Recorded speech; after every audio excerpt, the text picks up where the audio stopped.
एक हॉस्पिटल का waiting area, oxygen के मास्क, मॉनिटर की बीपिंग और लोगों के चेहरों पर छाई बेचैनी।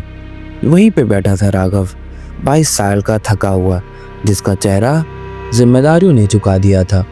उसकी माँ आईसीयू में थी, पैसे खत्म, ऊपर से छोटी बहन की स्कूल फीस और एक वक्त की चाय भी वो सोच कर पीता था। तभी उसने देखा एक औरत को, सविता, 70 साल की उम्र, शहर की सबसे अमीर औरत, ना किसी की मोहताज, ना किसी से डरे। सविता ने उसे देखा और बस इतना कहा, तुम राघव हो ना? राघव हैरान, उसने हाँ में सर हिलाया। तभी सविता बोली, मैं तुम्हें अमीर बना दूंगी, मगर एक शर्त पे कि हमारी शादी हो। मैं तुम्हें सब कुछ दूंगी, पैसा, इज्जत, आज़ादी, लेकिन एक बात, मुझे कभी छोड़कर मत जाना। राघव का पूरा सर चकरा गया, वो कंफ्यूज था, लेकिन माँ की दवाइयों का बिल और बहन का भविष्य सब उससे यही कह रहे थे कि हाँ बोल दो। फिर कुछ दिन बाद शादी हुई। राघव उस शहर के सबसे बड़े बंगले में आ गया, जहाँ सब कुछ था, उंगली पे नाचते नौकर, लाखों का फर्नीचर, महंगी गाड़ियां, सब कुछ। लेकिन सविता ने एक संदूक में बंद रखा था एक राज, एक डायरी जिसपे वो रोज लिखती और उसे संदूक पर बंद कर देती।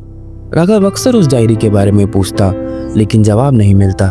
एक रात जब सविता सो रही थी, राघव ने वो डायरी निकाल ली चुपके से, और जब पढ़ा तो उसने उसकी पूरी दुनिया हिला दी।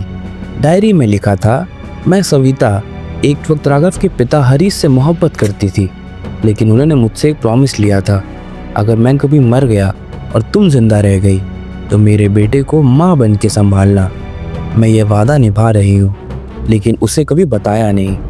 मैं उससे मोहब्बत भी करती हूँ, लेकिन इस उम्र में मैं बस उसका साया बनना चाहती हूँ। उस दिन राघव की आंखों में आंसू थे। वो भूल गया था कि उसने शुरुआत में सविता से दूरी बनाई थी। अब उसे एहसास हुआ, ये रिश्ता तो सिर्फ शादी का नहीं था, ये उस पिता की कसम का बंधन था जो सविता ने कभी छोड़ा नहीं। वो सविता के पास गया, उसका हाथ पकड़कर बोला, तुमने मुझे जिंदगी दी, अब मैं तुम्हें अपना सब कुछ दूंगा। सविता मुस्कुराई, आंखों में वो रोशनी थी जो सिर्फ एक नई नवीली दुल्हन में ही होती है।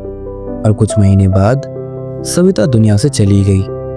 आज भी जब वो डायरी खोलता है तो सविता की खुशबू महसूस करता है, और उसकी जिंदगी में अब एक नई रोशनी है, साइमा, सविता की पर्सनल नर्स, जो राघव के साथ हर दर्द में थी। अब राघव उसके साथ जिंदगी के नए सफर पर है, लेकिन उस डायरी में एक नाम हमेशा जिंदा है, सविता, मेरी पहली मोहब्बत, मेरी दूसरी माँ।